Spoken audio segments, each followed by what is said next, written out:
मैं गरिमा अग्रवाल आप सभी का वंदन करती हूँ, अभिनंदन करती हूँ। क्या आप जानते हैं गणेश चतुर्थी के चंद्रमा के दर्शन मात्र से मनुष्य कलंकित होता है? लेकिन क्यों? इस बारे में कई कहानियां प्रचलित है, लेकिन सभी कहानियों में कारण एक ही है कि चंद्रमा ने गणेश जी का मजाक उड़ाया था और उसी वजह से गणेश जी ने उन्हें श्राप दिया था कि आज से कोई तुम्हारा मुख नहीं देखना चाहेगा।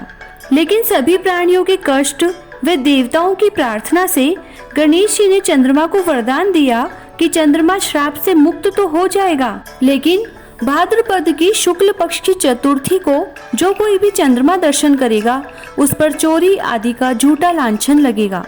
और इस लांछन से तो श्री कृष्ण जी भी नहीं बच पाए। श्री कृष्ण जी कैसे कलंकित हुए, यह जानने के लिए सुने यह सत्राजित की कथा। माना जाता है कि गलती से भी किसी को चंद्रमा के दर्शन हो जाएं, तो इस सत्राजित की कथा को सुनने या पढ़ने मात्र से इस दोष से मुक्त हो जाएगा। इसीलिए यह कथा जरूर सुने ताकि आपको गलती से भी चंद्रमा दर्शन हो गए हो तो कलंकित होने से बच पाएं। तो आइए सुनते हैं सत्राजित की कथा। श्रीमद् भागवत महापुराण के 10वें स्कंद में वर्णित कथा के अनुसार एक बार जरासंध के भय से श्री कृष्ण समुद्र के मध्य द्वारिकापुरी नगरी बसाकर रहने लगे। द्वारिकापुरी में निवास करने वाले सत्राजित ने सूर्य नारायण की आराधना की। तब भगवान सूर्य ने उसे नित्य 8 भार सोना देने वाली सैमंतक नामक मणि अपने गले से उतारकर दे दी। मणि पाकर सत्राजित जब श्री कृष्ण के सामने गया तो कृष्ण ने उस मणि को प्राप्त करने की इच्छा व्यक्त की, लेकिन सत्राजित ने वह मणि श्री कृष्ण को न देकर अपने भाई प्रसेनजित को दे दी। एक दिन प्रसेनजित घोड़े पर चढ़कर शिकार के लिए गया। वहां एक शेर ने उसे मार डाला और मणि ले ली। इसके बाद रीछों का राजा जामवंत ने उस शेर को मारकर मणि ले ली और अपनी गुफा में चला गया। जब प्रसेनजित कई दिनों तक शिकार से न लौटा तो सत्राजित ने सोचा कि कृष्ण ने ही मणि प्राप्त करने के लिए उसका वध कर दिया होगा। अतः बिना कोई सबूत जुटाए उसने प्रचार कर दिया कि श्री कृष्ण ने प्रसेनजित को मारकर सैमंतक मणि छीन ली है। लोक निंदा के निवारण के लिए श्री कृष्ण बहुत से लोगों के साथ प्रसेनजित को ढूंढने वन में गए। वहां उन्हें प्रसेनजित को शेर द्वारा मार डालना और शेर को रीछ द्वारा मारने के चिन्ह मिल गए। रीछ के पंजों के निशान के आधार पर खोज करते करते वे जामवंत की गुफा के भीतर चले गए। वहां उन्होंने देखा कि जामवंत की पुत्री उस मणि से खेल रही है। श्री कृष्ण को देखकर जामवंत उनसे युद्ध करने लगा।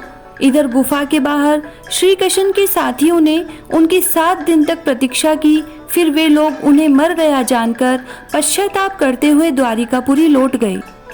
इधर 21 दिन तक लगातार युद्ध करने पर भी जामवंत श्री कृष्ण को पराजित न कर सका।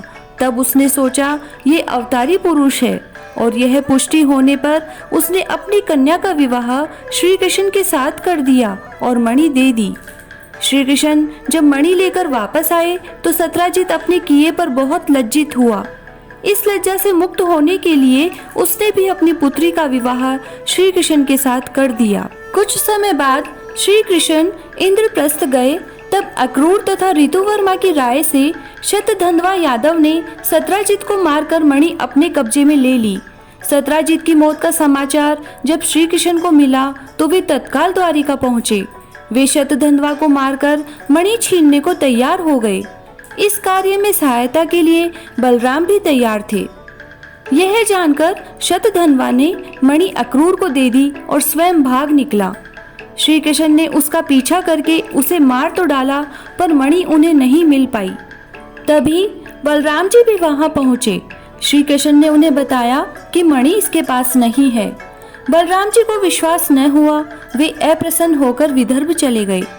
श्री कृष्ण को द्वारिका लौटने पर लोगों ने उनका भारी अपमान किया। तत्काल यह समाचार फैल गया कि सैमंतक मणि के लोभ में श्री कृष्ण ने अपने भाई को भी त्याग दिया।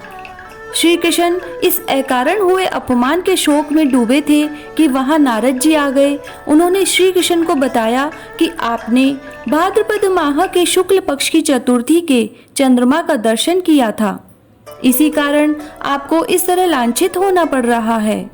श्री कृष्ण ने पूछा, चौथ के चंद्रमा को ऐसा क्या हो गया है जिसके कारण उसके दर्शन मात्र से मनुष्य कलंकित होता है? तब नारद जी ने बताया, एक समय चंद्रमा ने गणेश जी का मजाक उड़ाया था। इस कारण क्रोधित होकर गणेश जी ने चंद्रमा को श्राप दिया था कि भाद्रपद शुक्ल चतुर्थी को जो भी चंद्रमा का दर्शन करेगा उसे चोरी आदि का झूठा लांछन लगेगा। लेकिन प्रत्येक द्वितीया को चंद्रमा के दर्शन करने और सिद्धि विनायक व्रत करने से सारे दोष से मुक्त हो जाएगा। और माना जाता है कि यह व्रत ना भी करे और इस कथा को पढ़े या सुने तो भी मनुष्य कलंक से मुक्त हो जाता है। इसलिए गणेश चतुर्थी पर यह कथा जरूर सुने ताकि गलती से भी चंद्र दर्शन होने पर आप कलंकित होने से बच जाएं।